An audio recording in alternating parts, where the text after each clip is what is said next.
Hello, everyone, and welcome to this new World Talk.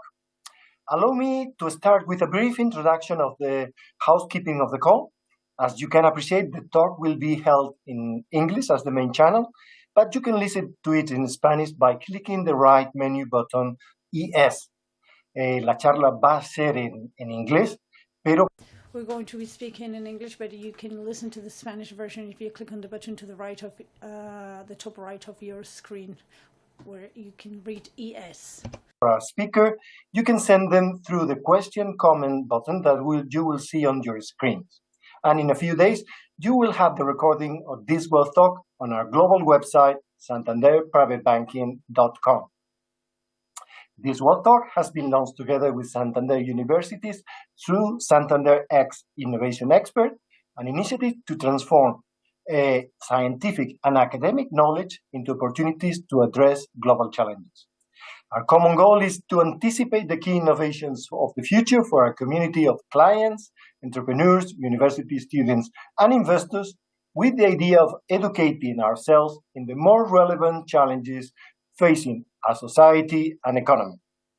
In this talk, we will dig into the most urgent topic of energy transition, exploring the field of energy storage solutions, which we will find out plays a critical role in this incredible challenge we are facing. We will attempt to bring a balanced perspective on the challenges and the opportunities as we strive to decarbonize our sources of energy. Without further ado, we welcome Dharik Mallapragada, Principal Research Scientist at MIT Energy Initiative, widely recognized as a leading research institute in everything related to energy. Dharik has focused his career on addressing fundamental engineering, market, and policy barriers to achieving energy sustainability and universal energy access. Welcome, Dharik. It's a pleasure to have you on this talk. Great. Thank you, Wande. It's a pleasure to be here. Well, we have a lot of topics to discuss in this talk. We have prepared this outline. Let me, before I begin to ask you questions and you began to explain some of the key concepts in energy storage, let me make a very brief introduction on why we selected this topic. Energy transition is one of the biggest challenges we are facing in the history of our planet. It's not the first time in history that we changed the main source of energy production. We began changing from biomass, from wood to burning coal, and then we changed to oil, and then we began to use gas. But it's been all these changes took a lot of time in developing, nearly to 50 to 100 years each time. And it was always from one main source of energy to another. And this time we are changing, we'll see, to a variety of energy solutions, which is more complex. And we want to do it in a faster pace, because as we have seen this summer, global warming is really a reality, and we need to really make this process very fast in order to reach to 2050 with a complete decarbonization of the process of making energy. And it's not only critical for our society and our economies, but it's probably the largest investment in history that our global economy is going to implement. And this brings huge opportunities for economies and for sectors and for companies, and also for the investment community. This is a very complex chart by McKinsey Institute, in which they describe all the main technological changes that we are facing. They are ranked in terms of innovation and in interest, but also the size of the circle measures the investments that all these technological changes are going to imply. And we can see, like, the future of mobility and the electrification of the grid and the investment in renewables is even larger than artificial intelligence. And this is going to have a tremendous amount of implications for the economy and the markets. The amounts that of money that are involved in this in all these initiatives are really measured in trillions. So this is really an incredible opportunity, a huge challenge, but an incredible opportunity. And we all know, associate energy transition to solar and wind and electrification of the grid and electric vehicles. But we decided to choose energy storage, and battery is going to be a very important part of the explanation because it's less well known. And as Dharik is going to explain us, it plays a critical role in this huge all these changes that are going to happen in the grid and in transportation. And without any more introduction, Dharik, I want you to go to the first topic of this conversation: why energy storage is so critical in energy transition. Great, thank you. So I think a good way to think about the role for energy storage in our future decarbonized electricity system is to recognize how we operate the electricity system today, which involves just-in-time balancing between demand and supply.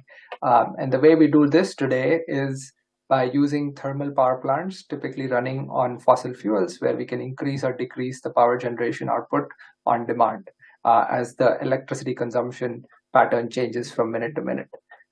If we now sort of look at a decarbonized electric grid, which has a lot of weather-dependent wind and solar variables, as well as we are trying to use electricity in many different parts of the economy, including transportation, buildings, and industry, we are effectively increasing the variability on the demand side and the supply side. So this balance between demand and supply becomes quite challenging to maintain as we start to use more and more weather-dependent renewable energy and electrify many parts of our economy. So to manage this balance is where energy storage comes in, because it effectively acts as a means to absorb renewable energy when it is available in abundance and make it available when the grid needs it the most to meet the various demands in our society for energy. So I think, go ahead. No, so there is a need to arbitrage the supply and demand of energy, not only across time, but also across geographies, no? Because these new sources of energy, they produce in the geographies are very different. We are going to a decentralized system, no? That's right, absolutely. So the grid, as we think about it, is not in one location, it is everywhere, and it is spanning many different weather patterns and consumption patterns. So we really have to think about energy storage to balance both in space and in time, as you rightly said. The best way to describe this is with an example. Let's analyze this variability of the new sources of energy with an example of California. This is about time arbitrage. Could you explain this graph, which is very, very funny looking? It looks like a duck, no? Yes, it looks like a duck. It is it's been named the very famous duck curve for anybody who's been in this field. And what this is effectively showing you is the energy requirement over the course of a day across various years in California. When you sort of look at when you sort of subtract out the available energy from solar energy from the demand. And so what you can see is that in the middle of the day, when typically electricity consumption is quite high, as we have added more and more solar onto the grid, as well as solar on rooftops of individual homes, we see sort of a drop-off in consumption that needs to be met by other resources other than solar. But the moment we start to approach sunset or sunrise, that consumption again spikes. So we have to, over the course of a day, think about how we manage this strange pattern that we're starting to see emerge in California, where renewables penetration is around 20 to 30%. So not very high, but enough to make a very meaningful difference on a day-to-day pattern of how electricity is consumed. And managing this drop off in consumption in the middle of the day from other resources and then sudden increase in consumption right towards late evening when everybody's coming home and the sun has set, requires a suite of resources, and energy storage is definitely a key solution that is being deployed already in the grid today to meet this challenge. We have explained the variability at the time of the day, but then we have also variability depending on the season, because there's more wind energy production in certain months and the same with sun. So it's all, we are going to a very complex system in terms of both where energy is produced and when it's produced, and we need new solutions to balance the grid, because in the past it was very easy with gas turbines, no? Yes, so today that's absolutely right. So this what we are showing you here is only one piece of the challenge, which is the daily management challenge. But there are other pieces of the challenge which include managing this variation over the course of multiple days. Say you had a period of cloudy days suddenly that for which you had to manage the unavailability of solar or the low availability of solar, and so this means that you need naturally a variety of tools and strategies to be able to handle this complexity that comes from having temporal variability in supply from on different time scales. And one of the things I'd like to emphasize is energy storage is one tool in our arsenal to solve these problems. It is a very important tool and has many different forms, as we'll talk further about. But it is one of many other options that we have on the table. The other options we have are to invest, for example, in dispatchable low carbon generation. So this would be in the form of hydropower, geothermal, wherever these resources are available, but also potentially in small modular nuclear reactors, which are the next generation of nuclear power plants that have the ability to produce power on demand and are no longer coupled with the availability of sun or wind in terms of their power output. A third component is the increasing participation of consumers in managing this supply. So today the grid is set up such that consumers like you and I, as well as industrial and commercial consumers, consume electricity, but are fairly passive when it comes to participating in the balancing of the electric grid in terms of the supply and demand. But with evolution of smart grids and digitalization, it is now possible to have active participation of consumers and provide incentives to consumers to consume more electricity at some periods than others. This example on the bottom left is just a snapshot from a recent event that happened in California, where the grid operator sent out a text message to consumers to reduce their consumption to manage the grid. But we know that this is not a smart way to do it, but there are smarter ways to enable this type of response. A fourth piece goes to the point that was brought up earlier about the spatial balancing. So it may not always be sunny where we need the electricity, but it might be sunny in other territories where we can take advantage of time zone differences, such as in the US context, where during peak demand periods in the afternoon or evening in the Northeast, if you have connectivity to the grid in the southwest, then you could potentially export solar power from that part of the country to the Northeast to meet demand. And this requires building the transmission infrastructure out that allows us to connect these resources with different weather patterns and take advantage of that to meet this challenge. Now in Europe, we realize the value of having more interconnection between countries as a result of the gas energy scarcity that we suffer as a consequence of the invasion of Ukraine, and this is something that we have to invest in order to have a more robust and resilient electricity grid. No. Yep, absolutely. So, I mean, in the European context, the connection with Norway has turned out to be very important in balancing the system under the current energy crisis. I think one other thing I'd want to highlight is the grid is not just about generation or transmission, but it's also about the last mile delivery and the distribution infrastructure. And in each of these different components of the grid, there is an opportunity for energy storage to play a role to better utilize the assets, both in terms of their capacity, but also in terms of making more cost-efficient investment decisions. So on the generation side, you could co-locate energy storage with renewable resources, so that you are better utilizing your interconnection with the grid, which might be congested. On the transmission side, you could better improve the utilization of your transmission lines that are connecting between various regions by placing energy storage on both sides. So there's a substitution feature here.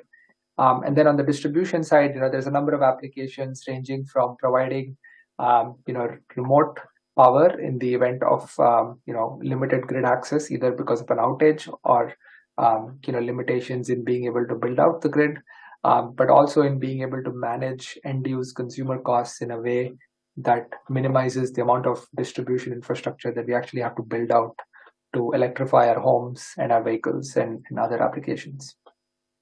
Okay, so we've covered this section in which we try to explain how energy transition is really a complex challenge and is non-linear, and it involves mixing very different types of energy in which, and we are, by the way, Dharik has published a white paper which is available in the Santander Innovation Expert website, and in which he explains all these topics and others, and really it is a very complex challenge, and we need to store energy in order to solve this complexity.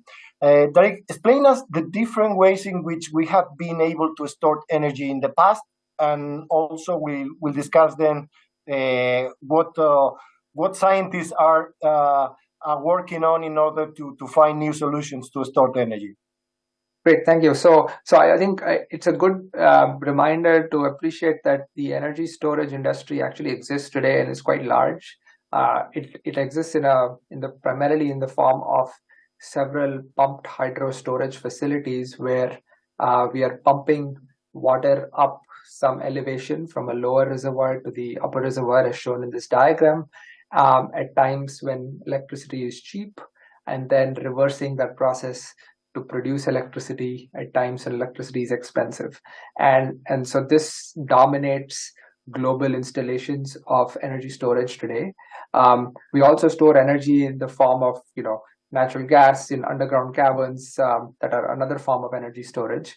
But going forward, if we see where the market is moving, because of innovations in technology, we are starting to see that electrochemical storage, more commonly not referred to as battery storage, is really taking off, and it dominates new installations in many different regions in the US, Europe, and even in China.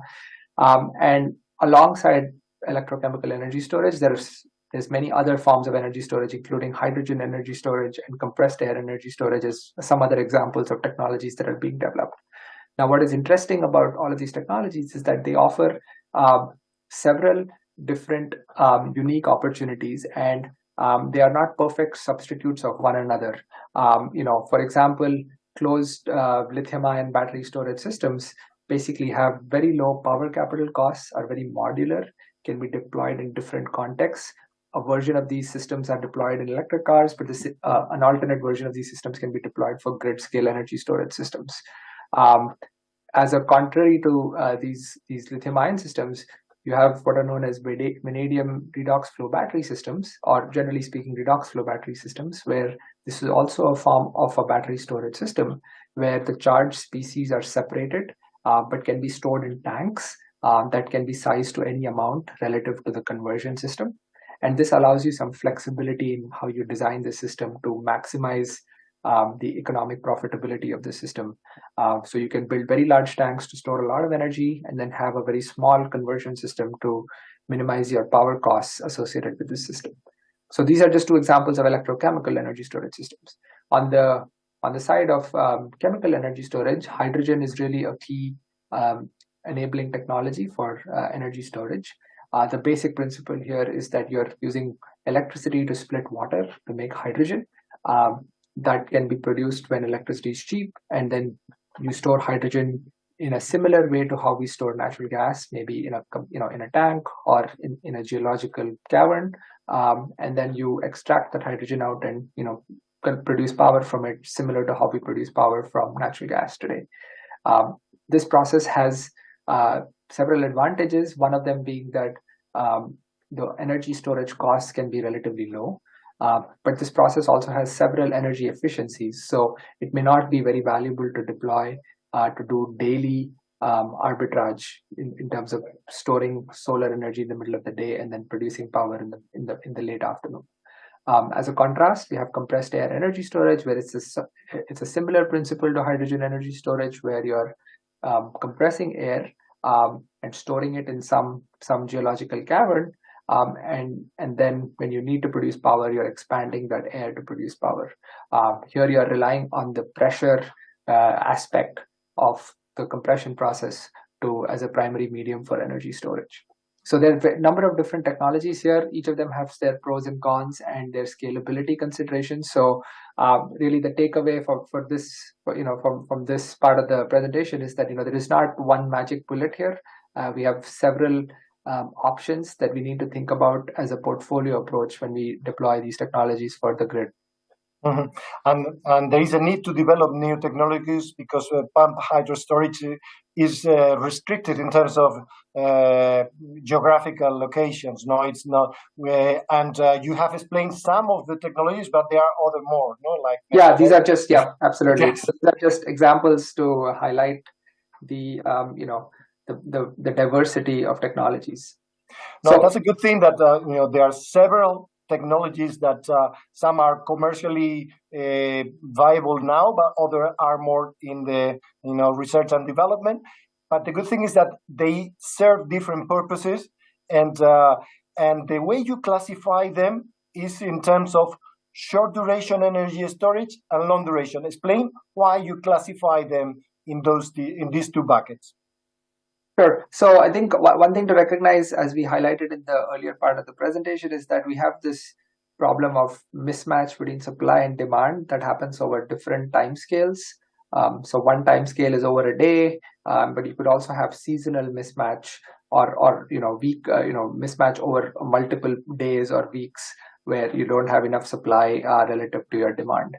And so we need the appropriate energy storage technology for those levels of mismatch will likely be very different, because we are going to have different costs associated with energy delivery and energy storage for those applications. So a good way to think about the viability of different technologies for that short-term storage versus the long-term storage need is to look at these two axes, where on the y-axis we have the power capacity cost, which is the measure of the cost of the system on a per kilowatt of rated power of the system. And then on the x-axis we have the energy capacity cost, which is a measure of the energy cost per unit of energy in storage. So modern day lithium-ion batteries tend to be on the bottom right of this chart because they have a relatively low power costs, but have reasonably high energy capital costs, which makes them very uneconomical to do long-term storage, but are very economical to do daily energy arbitrage for many applications. These short duration storage applications also require very high round trip efficiencies, because if you're going to charge your battery on a daily basis, you don't want to be losing a lot of energy. However, if you're charging your battery only for a few cycles in a year, then it's okay to have relatively low round trip efficiencies. And therefore, we see that the long duration energy storage systems, which tend to be on the top left of this chart, tend to have lower round trip efficiencies, but importantly, very low energy capital costs, typically under $20 a kilowatt hour, that make them very attractive for storing energy for long periods of time when the asset is just sitting around and not really providing any value, but has the ability to deliver a lot of energy in a short amount of time when needed and called upon in the system. The business case for long duration energy storage system today is perhaps challenging, because we already have a way to do that today, which is in the form of fossil fuels. that are managing the system. So as we are going through this transition and as we reduce the use of fossil fuels for power generation and balancing the grid, then the viability of these longer duration energy storage technologies increases. And these technologies are being developed and are still not at the level of commercial maturity as lithium-ion battery storage systems to be able to be deployed at scale today. So there is both an opportunity to invest in them and develop these technologies, keeping in mind their long-term value, but we also need to create mechanisms to support them through policy to be able to sort of create a market for these technologies and scale them up very quickly. Okay, so if really the short-term opportunity is more in short-duration energy storage, and as we continue to electrify the grid and increase the percentage of renewable energies in electricity production, then is when it comes the need to invest in long-duration energy storage. Is that a good summary? That's fair, but I think in order for those technologies to be available by the time we need it, we need to develop them and move them along the investment cycle, right? So we need to feed that pipeline of investments. So we need to invest in both of them, but in terms of maturity of the opportunity, short duration energy storage solutions could be more. We are going to see more of them in the coming years.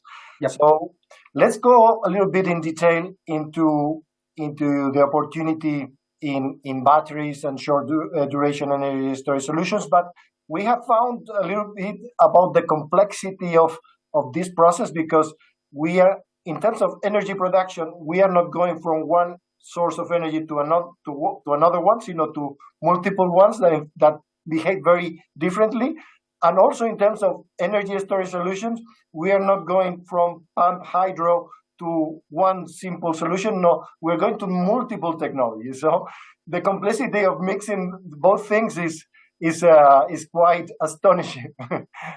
Okay, so let's explain our audience the opportunity in energy, in short duration energy solution and in batteries. This is a graph that an analyst is a prediction of the growth in energy storage market size, and we see that in the next year the main growth is not going to be in pump hydro, but the main growth is going to be in electrochemical, which is mainly batteries. Is that right?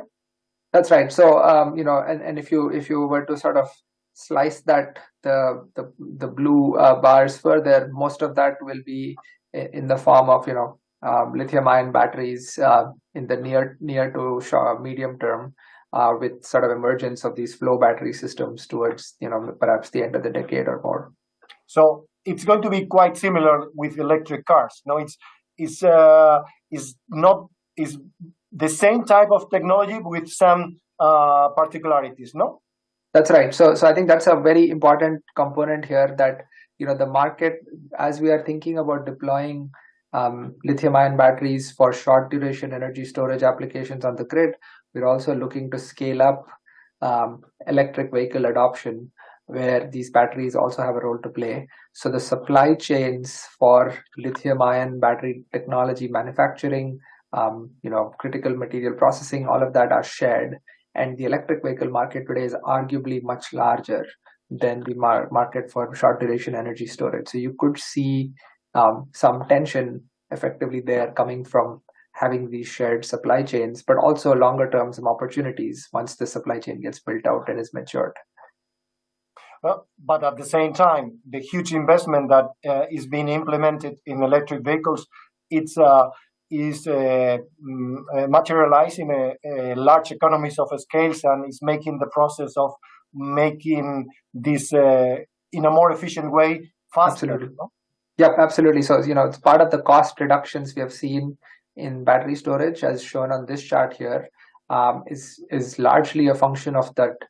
The learnings we have seen in the development of this technology, primarily for electric vehicle applications. And so we expect that will continue to be the case going forward. So there is the benefits of these shared supply chains that are very obvious, that the grid applications will also be benefiting from. And as these costs come down, you start to see more capacity being deployed because it becomes economical to use the storage and then couple it with further investment in renewable generation on the grid side. The line shows the decrease in battery cost. It's very steep, but this graph goes only until 2020. In the last year and a half, the costs have not come down so much. This is a result of the problems with the post-pandemic economy, or and problems in value chains, or.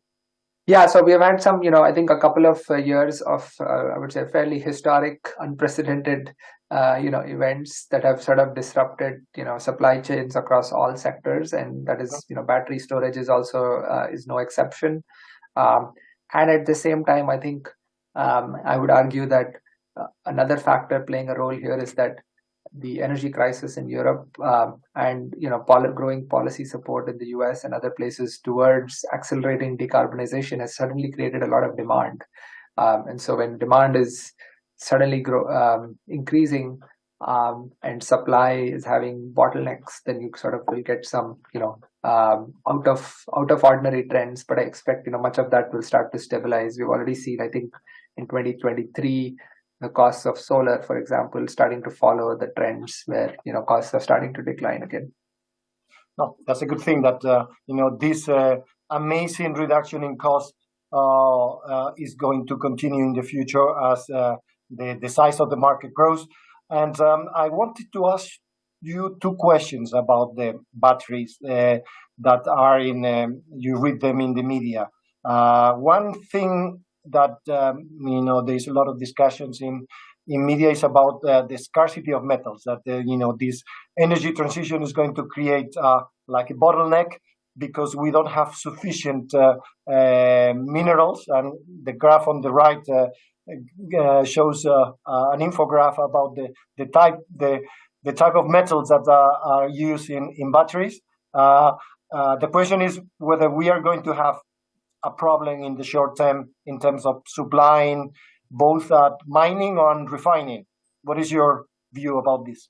Yeah, so I think one thing here to keep in mind is that we're not running out of these materials from a sort of an availability of these minerals across the globe. I think the bigger challenge is that there's two aspects here that are important to consider. One is that these minerals are available in different amounts in different regions, where some regions are geographically concentrated with respect to the availability of these minerals. So that necessarily creates choke points in the supply chain. Is in the graph with cobalt in the Democratic Republic of Congo. Yeah, perfect. So so that's a great example where there is a geographic concentration, and one can easily imagine the kind of challenges that comes with that kind of geographic concentration, or any disruption that happens with respect to small production amounts. It changes in that region's ability to produce this. But the other piece of it is related to the earlier point we brought about, which is that we are looking to really scale these things up very quickly, and there are factors related to capital, labor, just our ability to build these facilities and operate them quickly enough to be able to scale up these facilities that I think in the short term might create some barriers, but those barriers then create opportunities for other types of energy storage technologies and innovations around lowering, for example, the cobalt content in these lithium-ion systems, which you're already seeing battery manufacturers adapt to these supply chains. So I think it would be we would expect to see that kind of response reduce the stress on these supply chains going forward. And at the same time, there are a variety of technologies in batteries using different type of materials. So it's going to be there's different ways of building batteries, and it's not just one single technology, That's right. Yeah. So I think this really, if you look at the spectrum of energy storage technologies that are on the horizon, many of these don't use the minerals that are cited here on this chart. So that is sort of heartening, because it sort of provides a picture of the breadth of options that we will have on the table. In the short term, these are the minerals that are important as we sort of think about scale up. But in the long term, we have many more options to consider. Okay, so you gave us a positive reading regarding this popular question mark. Maybe some problems in the short term, but not really fundamental. That's right. Okay, the second most popular question is about the dominance of China in the batteries supply chain. China is not the main mining center, but it's definitely the main refining center in cathode anode production in many of these technologies. Is this going to change as a result of all the initiatives that Europe and the US with the Inflation Reduction Act are implementing? So, I mean, that is the ostensible goal. I think, the sort of the manufacturing, capacity that China has established, and the very large domestic market that China has for these batteries, I think will mean that, in the long term, China will continue to be a big player in this space from my standpoint. But I think with the recognition of this geographic concentration in processing and the need for diversification, the policy support that we're seeing should lower this reliance. But I expect that we will still have reliance on Chinese processing for meeting even global energy components going forward, because I think the sheer volume and the advantage that has been established here is quite large. So it will take some time for this picture to change, and given the very large market that China has domestically, they're continuing to invest in this. So that it's unclear if that picture will change that dramatically depending on these other incentives that other countries are looking to support for domestic manufacturing and processing.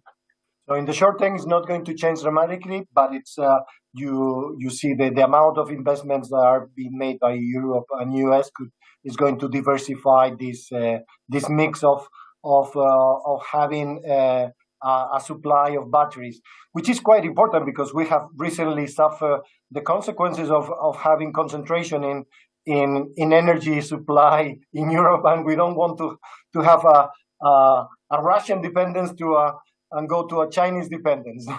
Right, absolutely. Yes, I think like in financial portfolios, in energy portfolios, diversification has a lot of value.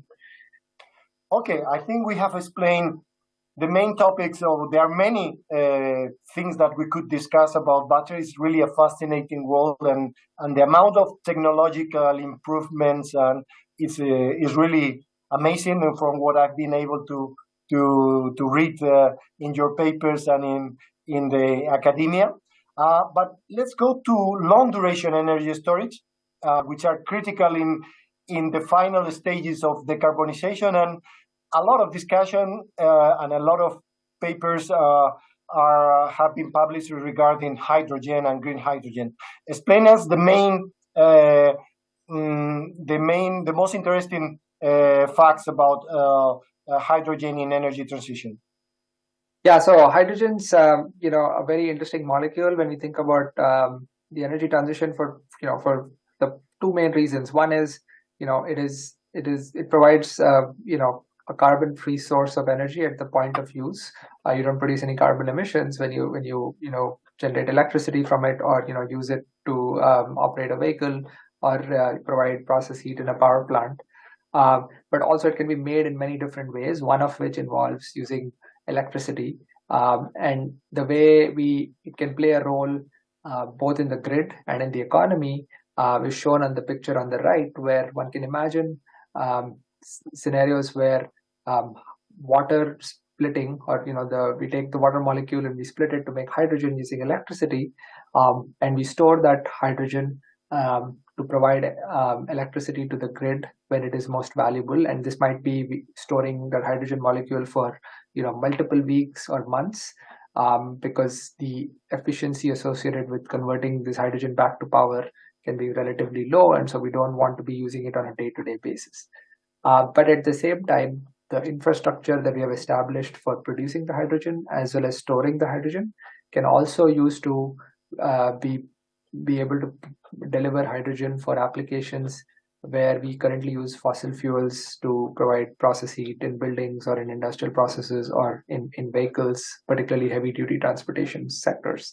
So really the hydrogen can be thought of as this glue that is kind of bringing these sectors together, which were historically not coupled with each other, and allows you to sort of connect them. And this concept of sector coupling, as it is commonly referred to, means that we can better utilize this hydrogen infrastructure to not only meet the energy needs of the grid, particularly for long-term storage, but also start to decarbonize other parts of our economy where we cannot directly electrify these technologies because of other practical consideration.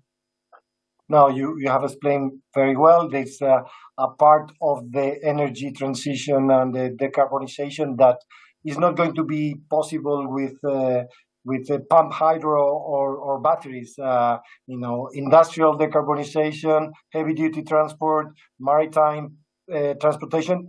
Hydrogen is the solution, and the problem with hydrogen is that the cost of producing the storing energy in hydrogen is very high at the moment. This graph shows that we are investing a lot in this process of finding in lowering the cost of hydrogen. Do you think we are going to be successful in lowering the cost thanks to these subsidies that governments are pumping into hydrogen research and development? Yeah, so I mean, this is a pretty unprecedented level of support that we have seen emerge, and interestingly, not just in any one country, but across several countries. So this global recognition of the role that hydrogen can play and the backing of that recognition with actual real dollars to subsidize means that I think this time might be different with respect to hydrogen. We've been here before several times when people have thought that the hydrogen economy might be realized, but perhaps this time we might see more success because of the sort of the real financial support that we're starting to see play out. And I'm optimistic that I think this will really turn into something meaningful when it comes to hydrogen. One could argue that we might have also gone a bit overboard in terms of these subsidies, but I think history suggests that we might want to be more overboard than pessimistic in how we sort of spend these dollars to enable this. So other parts of the energy storage value chains, they can be provided by the private sector, but in the case of hydrogen, there's a need there's a role for the public sector to incentivize the development of these technologies, because we will need them farther along the way in the decarbonization process, no? Yes, absolutely. And I think the important thing to recognize here is that we have a hydrogen economy today, but it's all is produced primarily by fossil fuels, and it is consumed in the industrial sector. So even though we have a hydrogen economy today, that hydrogen economy is not compatible with our energy transition goals. And so we are looking to kind of develop new technologies to make hydrogen in a low carbon way. And that's where these subsidies are coming in to the picture. Okay, let's continue with long duration energy storage solutions, things that are probably not going to be very important in the next decade, but that will be very important as we make progress in the decarbonization efforts. Explain us a little bit about thermal storage, and I was very interested about your comments in the paper about how we could use thermal storage combined with coal-fired power plants. And this is very important because we have to make huge investments, and we have to make them in a very cost-effective way. So that could be a solution. Explain us about this. Yeah, so thermal energy storage is not a new technology. It has been deployed commercially at scale in the context of concentrated solar thermal power plants, the basic idea is that you're heating up some material. It could be a salt, it could be sand or rocks, and storing that material, hot material, at the elevated temperature. And then when you need to produce power, you're exchanging that heat to produce steam that then is operating its turbine to produce electricity. And so this concept is very similar to how we actually produce power at coal-fired power plants today, with the main difference that the steam is produced from the combustion of coal.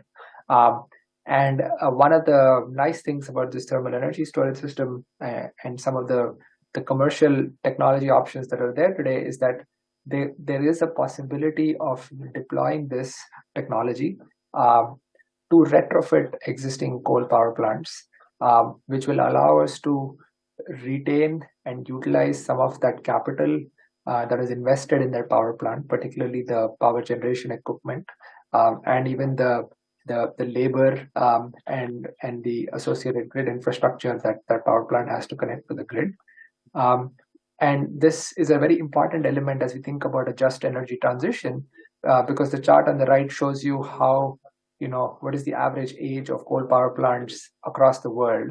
And you can see there are many parts of the world where these coal power plants are relatively young, which means that, these prematurely retiring them and then building purely wind and solar facilities and other new energy storage technologies can be very economically expensive, might also face a lot of resistance from different actors that are going to be adversely impacted because of these premature retirements.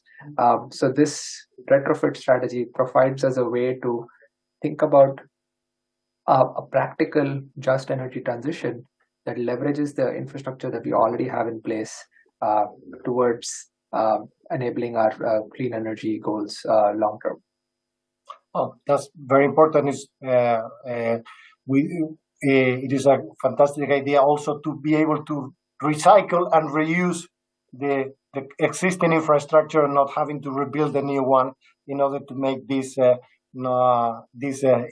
more cost effective, especially for the developing economies which do not have so much resources to dedicate to the energy transition because they have many priorities from a social perspective. No, right. So that's very important that you scientists are working on ways in order to do this in a very cost effective way. Okay, we have covered most of the material that we wanted to discuss in these 50 minutes, and we have now some time for questions. We have more than 400 people listening to this discussion from all the geographies of our footprint in Santander, Latin America, US, UK, Europe, and I'm going to ask you see the question. Let me see whether the question is more technical or more from an investment part. This is technical. This is about Dharik, how we could use our own electric car at home as a source of energy storage solution. Yeah, so this is a real opportunity that we have yet to unlock, which is that we're all looking to adopt electric vehicles, which are effectively batteries on wheels, and so it creates an opportunity to it's a chance for us to sort of think about how we can repurpose those assets to serve both applications. We are starting to see applications where you could use your vehicle to provide power to your home in the event of a blackout or a storm or an outage. The Ford F-150 in the US is an example of a vehicle that claims to have this provide this ability to provide that power on site. So that is certainly something that's possible. There are some issues regarding how the life of the battery in the vehicle is affected by the use, and how we can certify how that is how that life is impacted when we use it for grid applications. that one has to figure out. And then there is issues of standards between different vehicle manufacturers, and the grid compatibility of these systems. But these are implementation issues in my mind, and something that we can certainly figure out.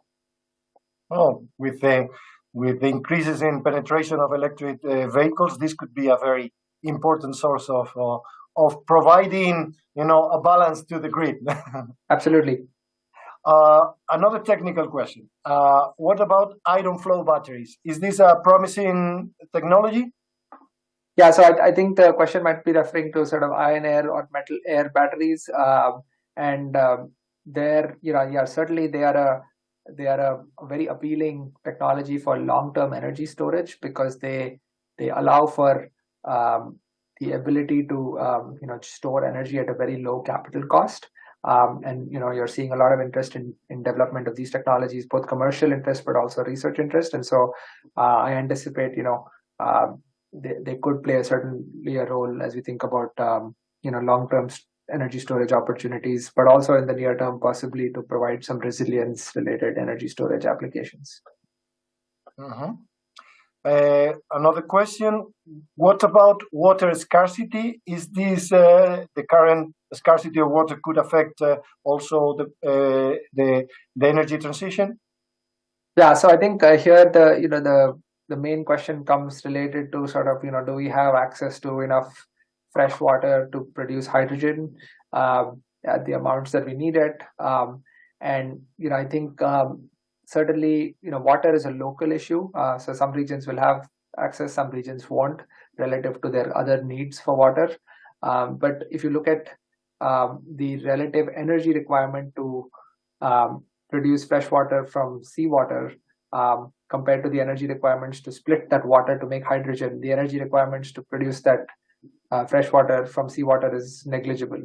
And so one can easily imagine using desalination as a mechanism to create access to water to enable large-scale hydrogen production. So I don't anticipate it being a bottleneck, but certainly I think water issues and their nexus with energy is something that we have to consider very seriously.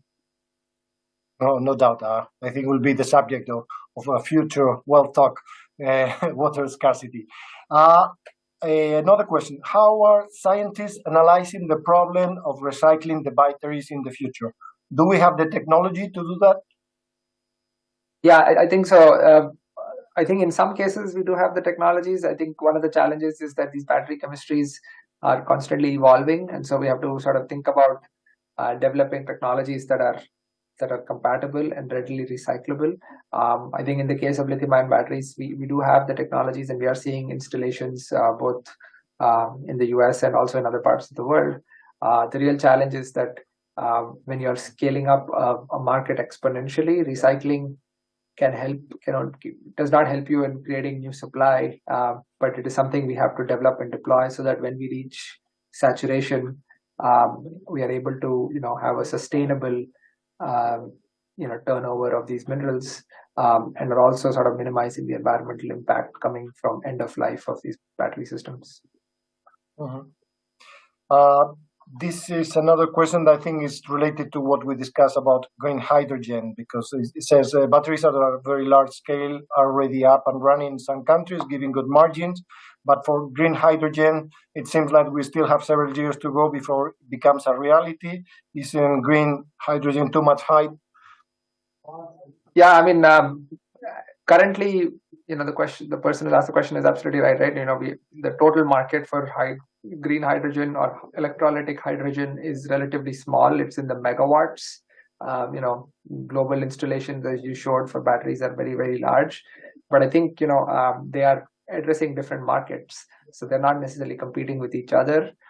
So as we see these subsidies actually get distributed, it is going to create an opportunity for making green hydrogen look cheaper than conventional gray hydrogen that we make from fossil fuels, and then we might start seeing an uptick in deployment. So if you look at announced projects, there are gigawatts of announced projects of green hydrogen across the world. So we have to wait and see if those get built out, but that looks promising. Great. This is a question more related to investments. Someone, a client who has invested in a couple of companies that were supposed to be leaders in energy transition, and it has not been very positive in performance. So we are not going to discuss about recommendations of any particular investments, but the question is whether there is something negative affecting this investment in 2013. Now, I'll give my view on this, and Dharik, you complement as you wish. I think it's a good. This question is a good. We can do an analogy between energy transition and investments, and we have seen the complexity of all the processes that are involved in energy transition, and they need to invest in different technologies that apply for different uses because of the volatility of the problems. No, that you cannot rely on one just source of energy. You cannot rely on one source of a storage. And I think that's something similar to, and you have to think with a long-term view, because like what you mentioned about hydrogen. Okay, maybe it's not now the moment, but you need to invest in a decade. Is going to be the key solution for certain uses. No, and I think this applies also to investment, because we need to, when we start investing in new energy solution, in new energy companies, we have to be mindful that this is a growth area, but it's also very volatile, and they're very sensitive, these new companies, to changes in interest rates, for example, because they are the cash flows that are going to receive these companies are very long. They are long dated, and so they are very sensitive to rises in interest rates. They are very sensitive to problems in the value chains. They are very sensitive to changes in the cost of the raw materials. So our recommendation when to clients is to have exposure to this type to these new themes of companies that are going to be very critical in energy transition, but to invest in a very diversified way, and not forgetting the traditional energy companies, which are still providing for a very large percentage of the energy needs.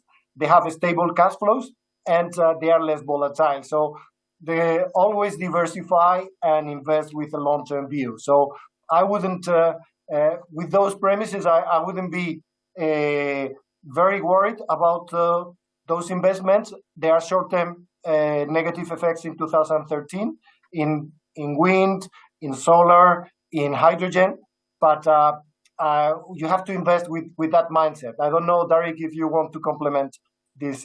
Yeah, no. So I think I'll just say from the standpoint of energy storage in particular, what energy storage, the primary function it serves is to enable energy arbitrage over different timescales, right? And so one of the challenges there is that if you have a lot of energy storage that gets deployed, there is a self-cannibalization of that, the price spreading opportunities, right? So how you actually,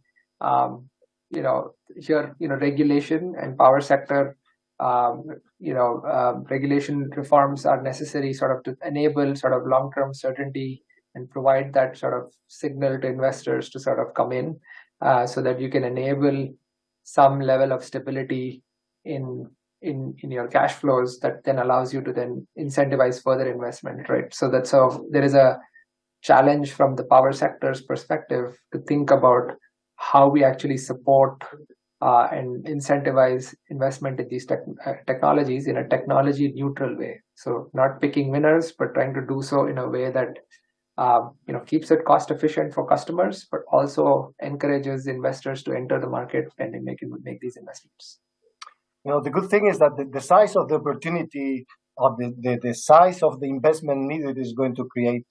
We can choose in many parts of the value chains that that are going to be attractive. You mentioned in your paper also the need to invest in data analytics in order to be able to control all this complexity of supply and demand. There is opportunities in different types of technologies. There is opportunities in in recycling, as we mentioned. So we have many options to diversify investments and be able to invest in this huge challenge, but also this huge opportunity.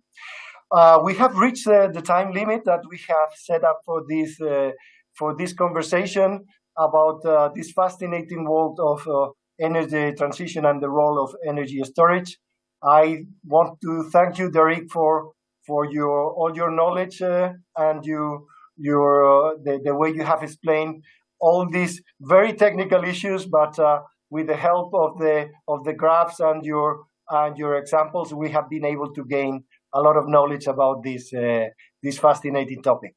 And I also remind that the white paper is available in the website of Santander X website. So thank you very much.